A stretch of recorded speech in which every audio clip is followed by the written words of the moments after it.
आर्यकुल कमल दिवाकर सूर्यवंशी महाराणा प्रताप का जन्म माता जयवंती देवी की कोख से 9 मई 1540 को कुंभलगढ़ के ऐतिहासिक दुर्ग में हुआ। ऐसा माना जाता है कि प्रताप ने अपना बाल्यकाल और किशोरावस्था का कुछ समय चित्तौड़गढ़ दुर्ग और इसकी तलहटी में बिताया। माता जयवंती देवी ने बालक प्रताप सिंह को नैतिकता की सीख और उनको प्रेम और स्वतंत्रता जैसे उदात्त गुणों से भर दिया।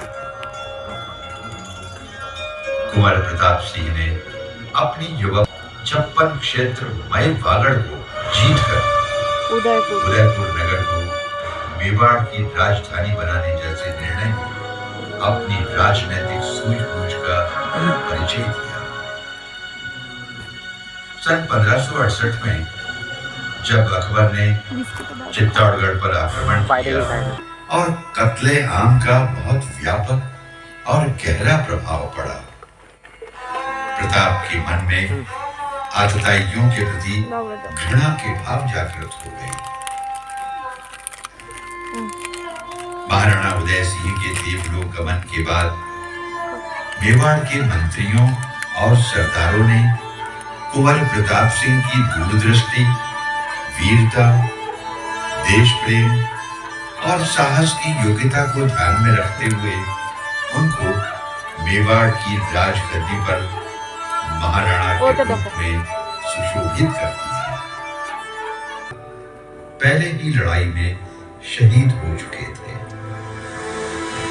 और उस समय देश के लगभग सभी राजाओं ने अकबर की अधीनता स्वीकार कर ली थी, परंतु महाराणा प्रताप ने विकट से विकट परिस्थितियों में भी धैर्य नहीं खोया।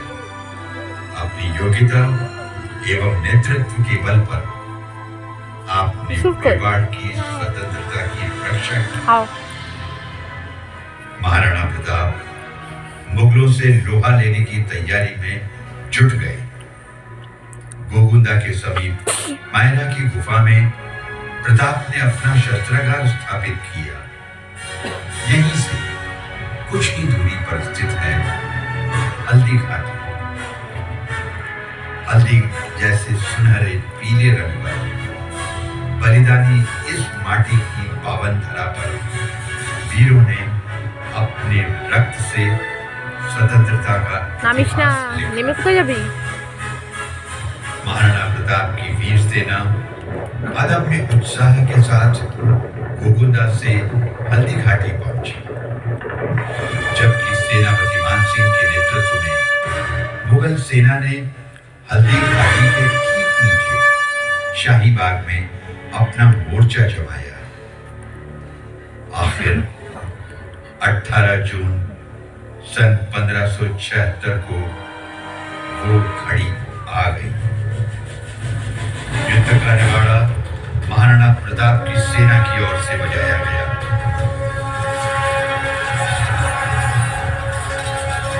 इस आशय से कि हम स्वतंत्र हैं और स्वतंत्र ही रहना चाहते हैं और स्वतंत्र ही रहेंगे।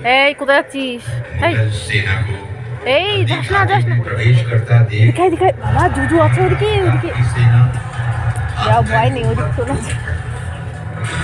महाराणा प्रताप एवं उनके सहयोगी हकीम खान सूरी और राणा पूजा के वीर सैनिकों वीरों द्वारा हुए इस ताकतवर हमले के आगे दुश्मन आतताई सेना को साक्षात मौत नजर आने लगी। दुश्मन सेना में बुरी तरह भय व्याप्त हो गया। मुगल सेना शाही बाग के इस मैदान को छोड़ भेड़ों के झुंड की तरह तीतर-बीतर को भाग निकली। महाराणा प्रताप के वीर सैनिक मुगल सेना का पीछा करते हुए कन्नौज के मैदान में जा पहुंचे। चारों तरफ हाहाकार मच गया। घोड़ों की टापों, हाथियों की चिंगारों से पूरा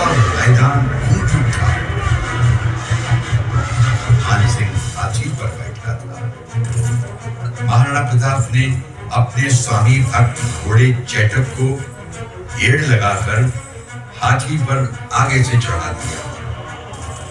चेटक ने अपने अगले दोनों पैर हाथी पर रख दिए। महाराणा प्रताप ने अपने तीक्ष्ण और सशक्त भाले से मानसिंह पर आक्रमण किया। मानसिंह हाथी पर बने ओहदे में दुबक गया। बेचारा वहां पर मारा गया। काम हो गया ये समझ चेटक घोड़ा पलटा। हाथी की सूंड के आसपास चारों ओर नंगी तलवारें रखी। चेटक के हाथी से उतरते समय उसकी एक टांग हाथी की सूंड के साथ लगी खुली तलवार से कट गई। इस दृश्य को महाराणा प्रताप के विश्वस्त सेनापति झालावान सिंह देख रहे थे।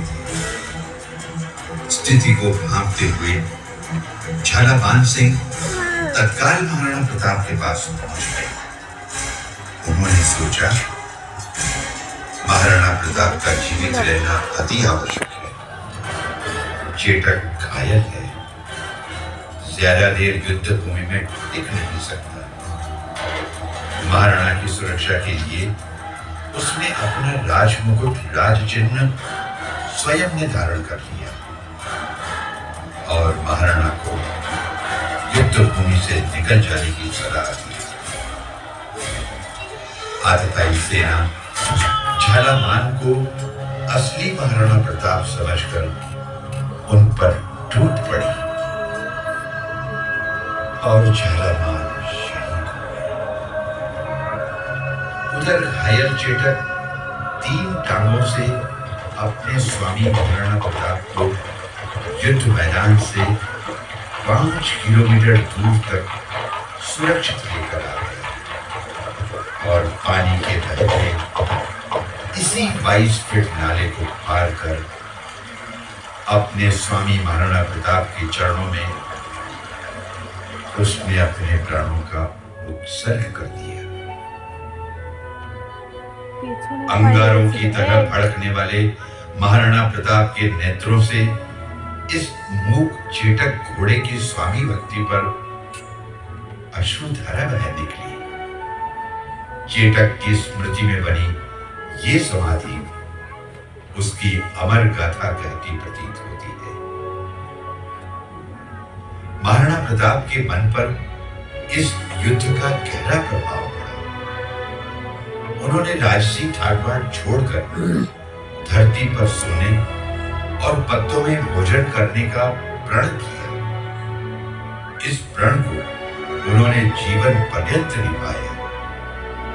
हल्दी घाटी का ये युद्ध भारत के इतिहास का ऐतिहासिक युद्ध सिद्ध हुआ। हल्दी घाटी का युद्ध ये सिद्ध करता है कि ये युद्ध सांप्रदायिक युद्ध न होकर आदर्श अपने स्वाभिमान और स्वतंत्रता के लिए लड़ा गया। युद्ध के परिणामों से असंतुष्ट अकबर ने अब स्वयं अक्टूबर 1576 में मेवाड़ पर पुनः चढ़ाई की। तब तक महाराणा प्रताप ने कमलनाथ आवरगढ़ की इन्हीं पहाड़ियों में अपना ठिकाना बना लिया था। महाराणा प्रताप ने मेवाड़ की इन पहाड़ियों को दुर्ग का रूप दे दिया था। सारे रास्तों और नालों पर द्वार बना दिए गए और उन पर गुप्तचर के रूप में भी आदिवासियों को तैनात कर दिया। भील समुदाय के लोग महाराणा प्रताप की आंख और कान हुआ करते थे। ऐसी स्थिति में अकबर के उद्देश्य की पूर्ति न हो सकी। न तो राणा पकड़े गए और न ही धराशायी हुए। भामाशाह ने मेवाड़ के संघर्ष काल के दौरान चूड़िया ग्राम में महाराणा प्रताप को अपना और राजकोष का संपूर्ण धन एकत्रित कर भेंट किया। मेवाड़ आज भी उन्हें दानवीर भामाशाह के नाम से याद करता है।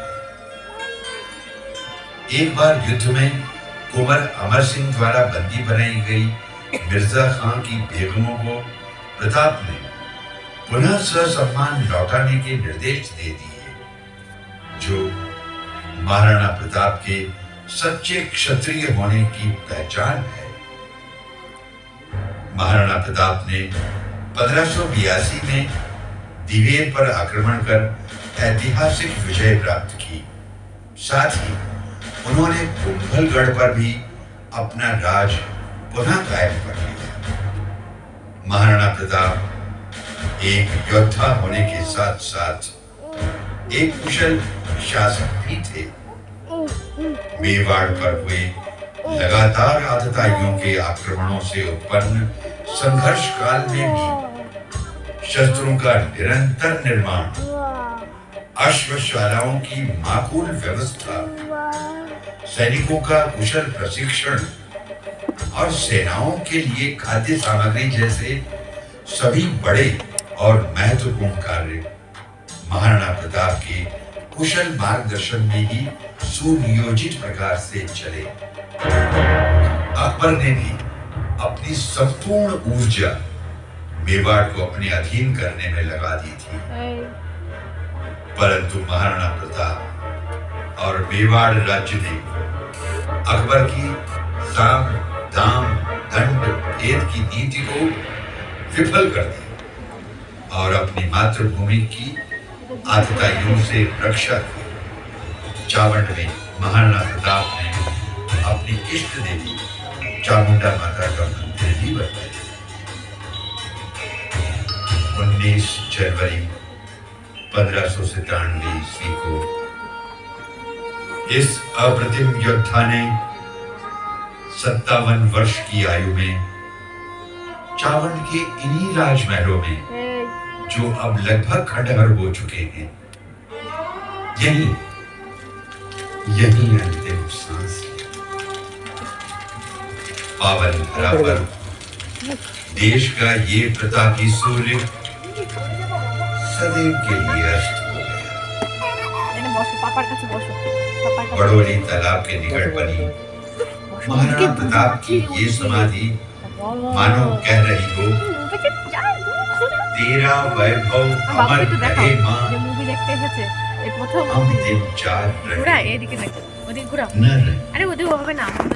भारत की स्वतंत्रता प्राप्ति के समय जब स्वतंत्रता सेनानियों में कदाचित निराशा के भाव उत्पन्न हो जाते थे, तब দেখা যাচ্ছে না বাবুকে? এই যে ঘুরতে এসেছে, প্রথম মুভি দেখতে এসেছে, তাই তো? महाराणा प्रतापे प्रेरणा का स्रोत बन जाता था। ऐसे प्रातःस्मरणीय वीर शिरोमणि महाराणा प्रताप के व्यक्तित्व